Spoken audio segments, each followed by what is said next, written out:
नमस्कार दोस्तों, welcome to PK classes. दोस्तों, आज मैं आपके लिए thermodynamics viva and theory exam questions and answer के बारे में एक्सप्लेन करूंगा। Most important 20 questions for viva and theory exam आबलिक interview. यह जो क्वेश्चंस हैं ये काफ़ी इंपॉर्टेंट क्वेश्चन है जो कि आपके एग्जाम पॉइंट ऑफ व्यू से also practical exam and interviews के लिए महत्वपूर्ण होने वाले हैं। तो दोस्तों, जो भी छात्र पीके क्लासेस में फर्स्ट टाइम है, जो अभी भी चैनल को सब्सक्राइब नहीं किए हैं, वह चैनल को सब्सक्राइब करें एंड वीडियो को लाइक करें जिससे आने वाला लेटेस्ट वीडियो आपको मिल सके। तो आइए दोस्तों देखते हैं theory and viva exam questions. First question है, what do you understand by thermodynamics. सबसे पहले बात आती है कि आप थर्मोडायनेमिक्स से क्या समझते हैं। तो थर्मो का मतलब होता है हीट एंड डायनामिक मीन्स होता है पावर।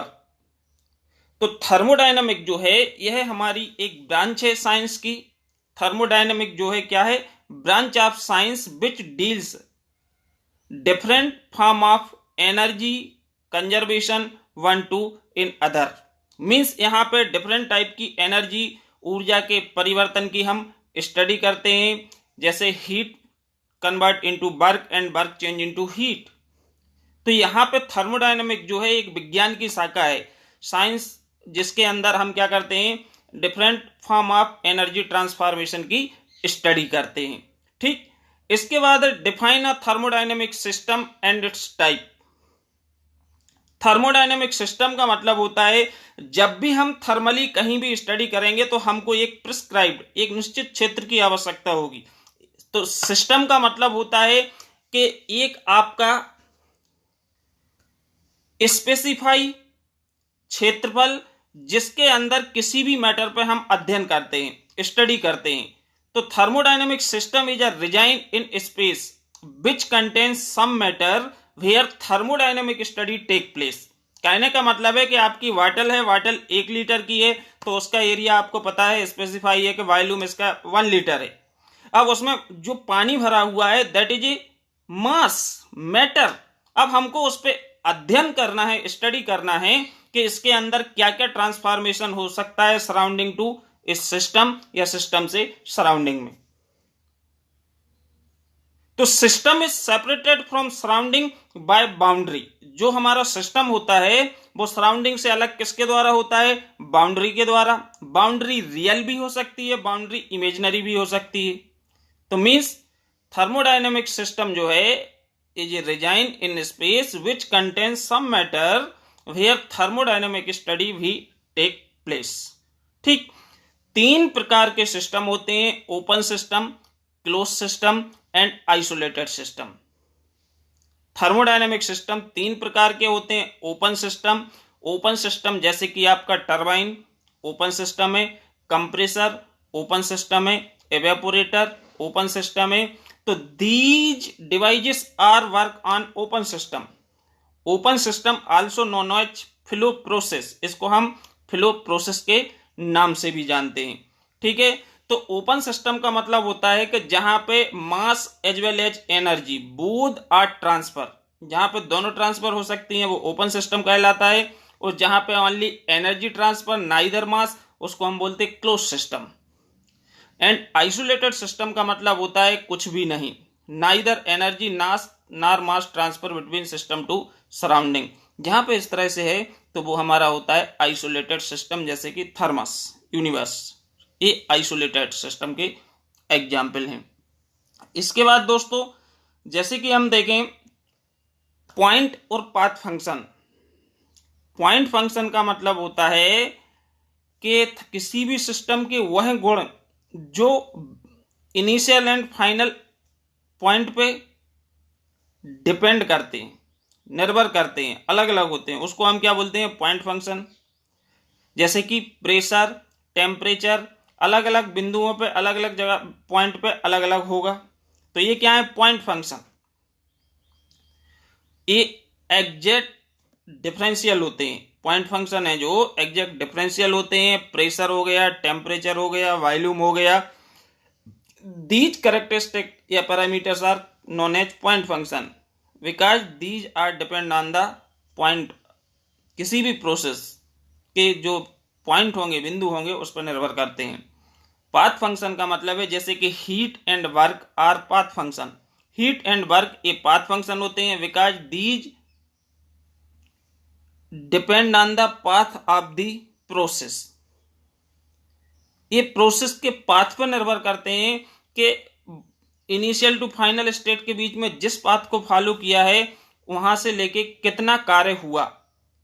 ये इनएग्जैक्ट डिफरेंशियल होता है। इसको आप ये नहीं बोल सकते हो कि भाई पॉइंट 1 पे वर्क डन W1 था, पॉइंट 2 पे W2 हो गया। नहीं, 1 पे तो कुछ डिस्प्लेसमेंट ही नहीं हो रहा, तो कार्य हो ही नहीं रहा, तो वर्क डन क्या होगा वहां पे? 1 पे तो 0 है। तो जो वर्क एंड हीट होती है कि हीट यहां से लेके यहां तक कितने मात्रा में सप्लाई हुई। जिस पॉइंट पे हीट एंड हो गई उस पॉइंट पे कुछ नहीं, जहां से स्टार्ट होना है वहां शुरू हो रही है, तो कुछ नहीं बोल सकते। तो मींस हीट एंड वर्क होते हैं, ये both are depend on the path of the process. ठीक। इसके बाद नेक्स्ट क्वेश्चन है, what is the difference between intensive and extensive property of the thermodynamic. Thermodynamic property क्या होती है? सबसे पहले हम प्रॉपर्टी के बारे में जान लें।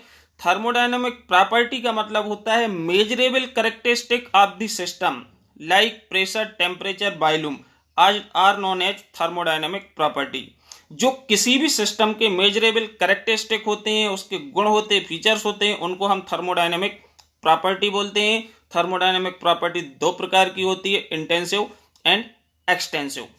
इंटेंसिव का मतलब होता है वह प्रॉपर्टी जो इंडिपेंडेंट ऑफ मास या साइज ऑफ द ऑब्जेक्ट या सिस्टम। जैसे कि हम बात कर रहे हैं डेंसिटी, डेंसिटी की बात कर ले। इसमें डेंसिटी वाटर की कांस्टेंट है। टेम्परेचर आप एक छोटे से ऑब्जेक्ट का ले लो, उसका टेम्परेचर, आपका टेम्परेचर ना तो मास पर डिपेंड करेगा ना साइज पे। लेकिन total energy, total volume, these are extensive. Extensive मतलब जो मास पर डिपेंड करते हैं, वह प्रॉपर्टी, वह सिस्टम के गुण जो मास पर निर्भर करते हैं, उसको हम बोलते हैं एक्सटेंसिव। और जो इंडिपेंडेंट ऑन मास या size of the system known as intensive. इसके बाद what is the zeroth law of thermodynamics. Zeroth law of thermodynamics का मतलब होता है दोस्तों कि एक तो ये टेम्परेचर पे काम करता है। जीरोथ लॉ पे हम किसकी बात करते हैं? टेम्परेचर की। तो जैसे कि कोई दो बॉडी थर्मल इक्विलिब्रियम में है किसी तीसरी बॉडी के साथ, तो they are also thermal equilibrium to each other. Means if two body in thermal equilibrium with a third, then they are also thermal equilibrium to each other. कहने का मतलब है कि आपके पास बॉडी ए है, बी है और एक सी है, they are not direct contact. अब यदि तीनों में हम मान लें कि सभी को नाम दे दें ए बी सी और तीनों का temperature T1 T2 T3 consider कर लें, तो T1 से हीट फ्लो होगी T2 में और T2 से T3 में, तो T3 से T1 में फ्लो होगी। इसका मतलब है T1 इक्वल T2 होगा तो T2 इक्वल T3 होगा। इसका मतलब T3 इक्वल T1 हो जाएगा, तभी तो ये इक्विलिब्रियम में होंगी। ठीक। इसके बाद है दोस्तों, what is the first law of thermodynamics and what are the limitations of first law. First law of thermodynamics क्या होता है? तो फर्स्ट लॉ ऑफ थर्मोडायनेमिक्स का मतलब है दोस्तों कि सबसे सिंपल इसका स्टेटमेंट है energy. Energy can not be created nor be destroy, it can be change one form to in other form. Means ये आपने पहले भी कभी पढ़ा होगा कि ऊष्मा को ना उत्पन्न किया जा सकता है, सॉरी आत्मा को, या ऊष्मा गति का प्रथम नियम। आत्मा भी आपने संस्कृत में कहीं 10th में देखा होगा, 9th में। आत्मा ना कभी मरती है ना उत्पन्न होती है, यह एक शरीर से दूसरे शरीर में चेंज करती है, बदलती है। सिमिलर एनर्जी, ऊष्मा गति के प्रथम नियम की बात करें तो here energy can not create not destroy, it can be change one form to in other form. ऊर्जा को ना उत्पन्न किया जा सकता है ना ही नष्ट किया जा सकता है, इसको एक रूप से हम दूसरे रूप में बदल सकते हैं। इसको हम फर्स्ट लॉ ऑफ थर्मोडायनेमिक्स बोलते हैं। अब इसकी लिमिटेशंस। लिमिटेशंस का मतलब है दोस्तों फर्स्ट लॉ जो है यह हमें हीट फ्लो जो होती है वो किस डायरेक्शन में जा रही, कोई आइडिया नहीं मिलता। First law of thermodynamics does not specify direction of heat flow, पहली हो गई। Second, heat and work are mutually convertible one to another, but heat can not be completely convert into work, this is a limitation. क्योंकि heat जो है वो low grade energy है, work high grade energy है, तो ऊष्मा कभी भी 100% कार्य में नहीं बदल सकती। सेकेंड लिमिटेशन हो गई। थर्ड आपकी, suppose we use a electric heater in winter season, तो in electric heater electrical energy change into heat energy, but reverse heat energy does not change into electrical energy, इसको भी हम limitation बोल सकते हैं। इसके बाद और एग्जाम्पल लें, लिमिटेशंस लें, तो एक सपोज आप ड्राइव कर रहे हो बाइक जब आप ड्राइव कर रहे हो तो आपकी जो व्हील्स है, बाइक के पहिए हैं, वो क्या हो रहा है, घूम रहा है, रोटेट हो रहा है, तो दैट कैरी काइनेटिक एनर्जी, क्योंकि वो गति कर रहे हैं। अब सपोज आप ब्रेक लगाएंगे तो यहाँ पे जो गतिज ऊर्जा है व्हील की वो हीट एनर्जी में चेंज हो जाएगी, क्योंकि जब ब्रेक शू इसको पकड़ेंगे, इसके रोटेशन को रोकेंगे, तो घर्षण के कारण क्या होगी, हीट उत्पन्न होगी। तो here kinetic energy change into heat energy, but जैसे आप ब्रेक को रिलीज करेंगे, heat energy further does not change into kinetic. These are the some limitations of first law of thermodynamics. Now two statement of second law of thermodynamic, question number 7 है, two statement of second law of thermodynamics. Second law में एक Kelvin Planck statement है, एक Clausius statement है। Kelvin Planck statement यह बताता है कि कोई भी हम ऐसी मशीन इंजन नहीं बना सकते हैं जो 100% इफिशिएंट हो, या जो ऊष्मा को कंप्लीटली कन्वर्ट कर दे वर्क में। यदि ऐसा होता है तो इंजन की इफिशिएंसी 100% होती है। तो मीन्स किसी भी साइक्लिक प्रोसेस में या कोई भी ऐसी मशीन से डिवाइस बनाना इम्पॉसिबल होता है that convert whole amount of heat into equal amount of work from a single reservoir या फ्रॉम ए सिंगल सोर्स। किसी एक सोर्स से ऊष्मा आ रही है, इंजन में जा रही है, सारी की सारी कार्य में बदल जाए, ये असंभव है। ये हमारा केल्विन प्लैंक बताता है। इसके बाद क्लासियस स्टेटमेंट बताता है कि ऊष्मा को, हीट को बिना कोई बाहरी मदद या सहायता के कम ताप से अधिक ताप पे फ्लो करे, ये असंभव है। बिल्कुल सही कह रहा है, ऐसे ही होता है। Heat always flow from higher temperature to lower temperature. तो इसमें विदाउट एनी वर्क, बिना कोई वर्क के ऊष्मा हमारी कम ताप से अधिक ताप पे फ्लो इम्पॉसिबल है। It is impossible to construct a device which when operating in a cycle produce no effect other than transfer of heat from cold body to hot body without any external work। ठीक है, ये बताता है। लेकिन जो domestic fridge होते हैं, AC होते हैं, ये हमारे हीट को फ्लो करते हैं किस कंडीशन में, जब वर्क किया जाता है। विदाउट वर्क नेचुरली आप देखेंगे चाहे वाटर का फ्लो हो, वाटर हमेशा हायर लेवल से लोअर लेवल की ओर बहता है। सिमिलर आपकी हीट है वो अधिक ताप से कम ताप की ओर फ्लो होती है। लेकिन यदि वर्क किया जाए तो we can transfer heat from low temperature to high temperature. Okay, now इसके बाद है आपकी थर्मोडायनेमिक्स इक्विलिब्रियम। थर्मोडायनेमिक्स इक्विलिब्रियम का मतलब है जब कोई system thermal, mechanical and chemical, इन 3 कंडीशन को सेटिस्फाई करता है तो उसको हम बोलते हैं थर्मोडायनेमिक इक्विलिब्रियम। तो मींस थर्मल इक्विलिब्रियम का मतलब होता है there is no temperature difference between system and surrounding. कहने का मतलब है कि आपके पास एक कोई ऑब्जेक्ट है, अब उस ऑब्जेक्ट का जो सबस्टेंस है, इसका तापमान वही है, वही बाहर का तापमान है, मतलब कोई टेम्परेचर डिफरेंस नहीं है, तो हीट फ्लो नहीं होगी, तो उसको हम बोलेंगे थर्मली ये इक्विलिब्रियम में है। मैकेनिकल का मतलब होता है there is no unbalance forces acting on that. Means जब कोई अनबैलेंस फोर्सेस अप्लाई नहीं होंगे किसी भी ऑब्जेक्ट या बॉडी पे, तो वो ऑब्जेक्ट या बॉडी किस कंडीशन में होगी, मैकेनिकल इक्विलिब्रियम की कंडीशन में होगी। केमिकल में जब किसी भी सॉल्यूशन, किसी भी सब्सटेंस के अंदर कोई भी इंटरनली रिएक्शंस वगैरह जनरेट नहीं होते हैं, तो वो जब सराउंडिंग के कांटेक्ट में आती है तो उसको हम केमिकल इक्विलिब्रियम बोलते हैं। तो मीन्स ये हमारी होती है thermal mechanical chemical equilibrium, thermodynamics equilibrium की condition. What are the name of thermodynamics process? Thermodynamics process में आपकी बहुत सारी प्रोसेस होती हैं। Constant volume process, constant pressure process, constant temperature process, इसके बाद आपकी रिवर्सिबल प्रोसेस, इरिवर्सिबल प्रोसेस, ये adiabatic process. These are the thermodynamic process. Here we study on these process. Okay, what is Otto cycle? Otto cycle, also known as constant volume cycle. All petrol engines work on this cycle. Auto cycle constant volume cycle है, जितने भी petrol engine हैं वो हमारे इसी पे काम करते हैं। ठीक। What is diesel cycle? Diesel cycle also known as constant pressure cycle, and this cycle consist of one constant pressure process, one constant volume process and 2 adiabatic process. और ऑटो साइकिल में 2 कांस्टेंट वॉल्यूम प्रोसेस होती हैं and 2 adiabatic process होती हैं। ठीक। Carnot cycle, Carnot cycle को doctor सादी Carnot ने इन्वेंट किया था, जिनका मोटिव था कि कोई भी इंजन कितना अधिक से अधिक ऊष्मा को कार्य में बदल सकता है। ठीक है। तो कार्नोट साइकिल 4 प्रोसेस से मिलकर बनी होती है, जिसमें 2 आइसोथर्मल प्रोसेस होती हैं और 2 एडियाबेटिक होती हैं। ठीक। कार्नोट साइकिल की जो एफिशिएंसी है ये 100% होती है जब लोअर टेम्परेचर डिक्रीज होकर 0 हो जाता है हीट रिजेक्शन पे। ठीक।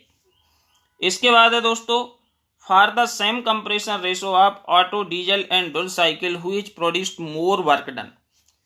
अब इसमें आपको सेम कंप्रेशन रेशो रख के तीनों का प्रेशर वॉल्यूम डायग्राम ड्रा करना पड़ेगा। तो जिसमें वर्क ज्यादा होगा उसकी इफिशिएंसी ज्यादा होगी, वो ज्यादा वर्क प्रोड्यूस करेगा, क्योंकि वो आपको डायग्राम में क्षेत्रफल देखने से पता चलेगा कि ज्यादा किस में वर्क जनरेट होगा।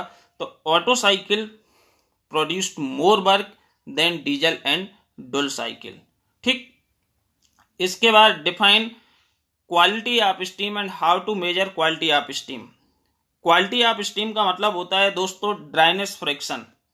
हम जानते हैं जो भी स्टीम फॉर्मेशन होता है, इस स्टीम में इनिशियल क्या होता है, मिक्स होते हैं वाटर मॉलिक्यूल्स, क्योंकि every device is produce different kind of steam like wet, dry and super heated. तो वेट स्टीम का मतलब है that contain some amount of water particles and that water particles represent to dryness friction या quality of steam. And इसकी value जो होती है dryness friction, ये 0 to 1 होती है। 0 means no steam form and 1 means dry steam. ठीक है। तो यहाँ पे हम इसको क्वालिटी ऑफ स्टीम बोलते हैं एंड इसको हम मेजर करते हैं कैलोरीमीटर की सहायता से।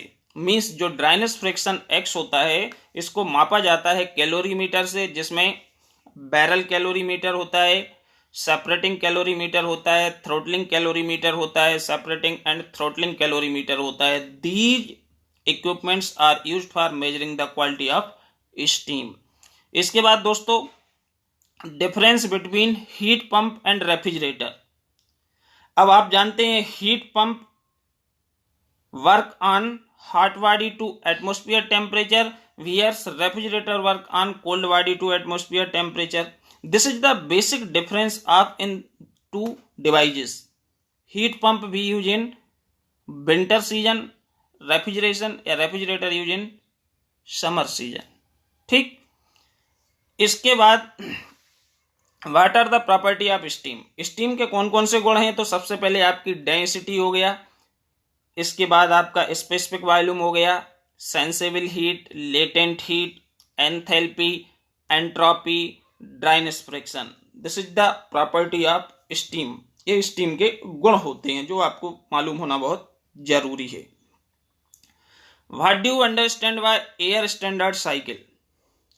एयर स्टैंडर्ड का मतलब होता है कि जिस साइकिल में working substance we use air, क्योंकि जितनी भी आपकी गैस पावर साइकिल है इसमें हम वर्किंग सब्सटेंस एज्यूम करके चलते हैं, एयर यूज होती है, इसलिए इनको हम एयर स्टैंडर्ड साइकिल बोलते हैं। Like Otto cycle, diesel cycle, dual cycle, Brayton means जितनी भी ये साइकिल्स की हम स्टडी करते हैं थ्योरेटिकली, इन सब में हम वर्किंग सब्सटेंस जो एज्यूम करके चलते हैं वो एयर करके चलते हैं, इसलिए इन साइकिल्स को हम एयर स्टैंडर्ड साइकिल के नाम से भी जानते हैं।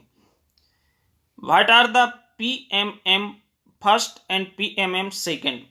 PMM फर्स्ट का मतलब होता है perpetual motion machine of first kind और perpetual motion machine of second kind. तो these two PMM first and PMM second violates the first and second law of thermodynamics. PMM first का मतलब है, ये कहता है कि ऐसी कोई भी डिवाइस बनाना इम्पॉसिबल है जो कंटिन्यूअस वर्क को प्रोड्यूस करती जाए बिना किसी सोर्स के, बिना किसी कंजम्पशन के। हम किसी सिस्टम को इनपुट ना दें और हमको आउटपुट मिलता जाए, दिस इज असंभव, ये संभव ही नहीं। तो ये हमारा क्या है, वायोलेट करता है फर्स्ट लॉ को। और सेकेंड लॉ को वायोलेट करता है कि कोई भी ऐसी मशीन बनाना असंभव है जो 100% इफिशिएंट हो, तो जिससे हमारा क्या होता है, सेकेंड लॉ थर्मोडायनामिक्स भी वायोलेट्स होता है। ठीक। 19 क्वेश्चन है, what do you mean by available and unavailable energy? Available energy का मतलब होता है वह ऊर्जा जो आपकी वर्क में कन्वर्ट होती है, किसी भी डिवाइस के थ्रू जो उपलब्ध होती है वर्क में परिवर्तन के लिए, या जितनी मात्रा में ऊष्मा वर्क में कार्य में बदलती है उसको हम अवेलेबल एनर्जी बोलते हैं। और जितनी रिजेक्ट होती है, नहीं चेंज होती है, उसको हम अनअवेलेबल होते हैं, क्योंकि वो उपयोग तो हो ही नहीं रही। ठीक। लास्ट क्वेश्चन आज का, डिफाइन स्पेसिफिक हीट क्या होती है? स्पेसिफिक हीट का मतलब होता है the quantity of heat required to raise per unit या 1 डिग्री टेम्परेचर ऑफ सब्सटेंस। किसी भी सब्सटेंस का 1 डिग्री तापमान बढ़ाने में जितने मात्रा में ऊष्मा लगती है उसको हम क्या बोलते हैं, स्पेसिफिक हीट। कांस्टेंट वॉल्यूम पे specific heat represent by Cv and constant pressure पे हम रिप्रेजेंट करते हैं Cp से। And Cp minus Cv equal होता है R, जिसको हम बोलते हैं गैस कांस्टेंट। ओके, आज की वीडियो में इतना ही देखेंगे दोस्तों। ये थर्मोडायनामिक्स प्रैक्टिकल एंड वाइवा के लिए इंपॉर्टेंट क्वेश्चन है। आई होप आप समझ गए होंगे। चैनल को जरूर सब्सक्राइब करें एंड वीडियो को लाइक करें। Thank you.